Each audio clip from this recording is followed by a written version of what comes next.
Hey, I'm Christian Blood with ATM Aquarium Products, and I'm here to discuss the ATM product Colony, and more specifically nitrifying bacteria. What exactly this bacteria is, why it's so important, and what exactly is the nitrogen cycle.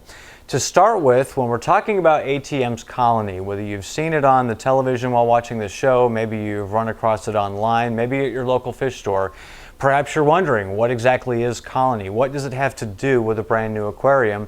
And again, what exactly is nitrifying bacteria?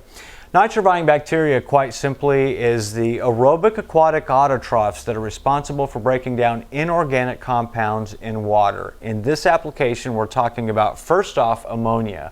This will be the first inorganic toxic compound to show up in an aquarium that has no biofilter. This is perhaps your aquarium when it's new, you've got water, but no fish yet. So when fish go in, they're going to bring waste. What's going to happen to it? We can't flush it, so Colony basically steps in to do that job. When it comes to ammonia, we rely on Nitrosomonas bacteria in fresh water, Nitrosococcus bacteria in salt water, still handling ammonia, Nitrobacter handling also toxic nitrite, Nitrococcus in salt water, again handling the nitrite. If we've made it to nitrite with Colony, we know that things are moving with the aquarium. The waste is being processed, and then we know we're going to be seeing plenty of nitrate, usually sooner than later, typically 3 to 6 days depending on the fish load and or feeding habits.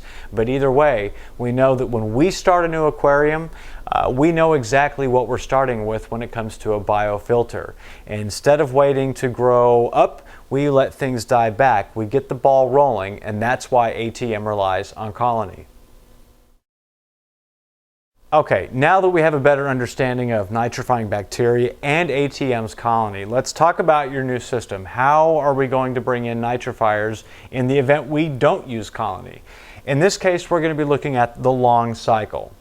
This is when we rely on either fish, in some cases, to bring in a very, very small amount of nitrifiers into a new system, maybe some kind of media exchange coming from another system. That's going to amount to a handful. It does not compare to a bottle of ATM's Colony. It's really not even close. This is why the instant cycle will take ATM days, while the long cycle could take anywhere from 4 to 6 weeks. Would you really want to wait 4 to 6 weeks before you even found out if your system could support nitrifiers, let alone fish? Days is much better.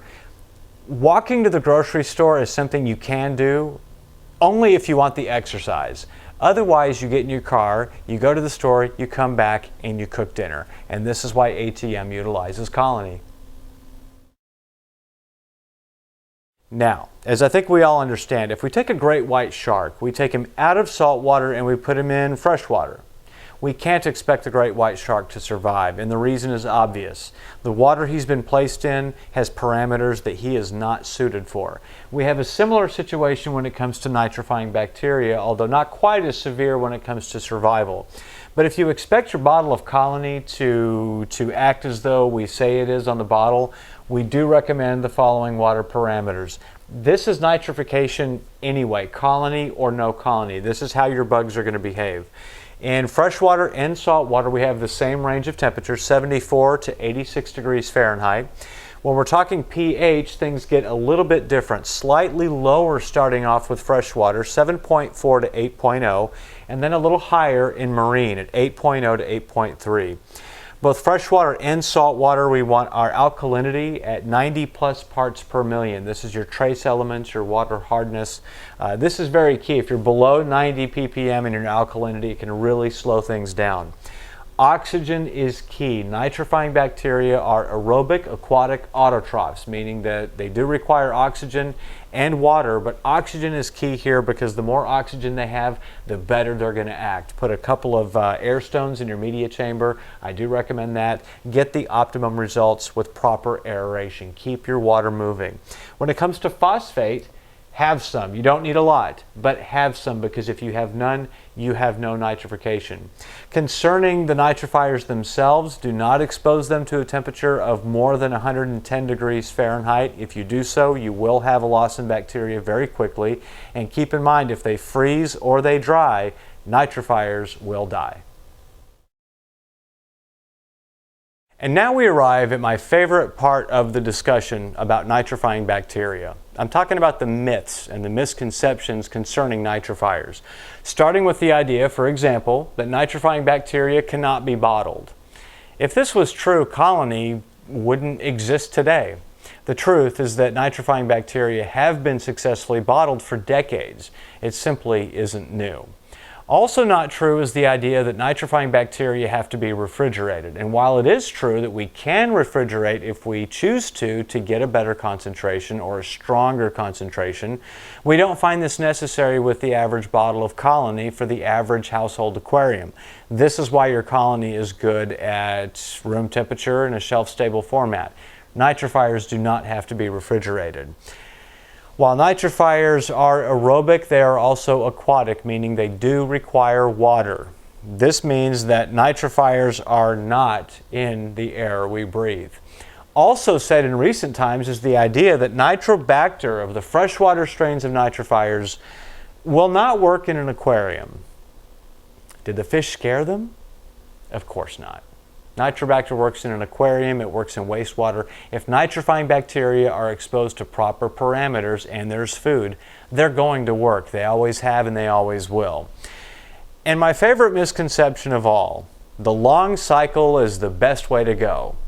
Here's the truth. The long cycle is guesswork, and guessing is never, ever as good as knowing.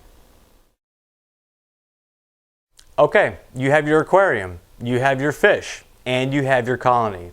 Let's talk about a few keys to success moving forward just before you get started, beginning with shaking the bottle very well. It says that on the label for a reason.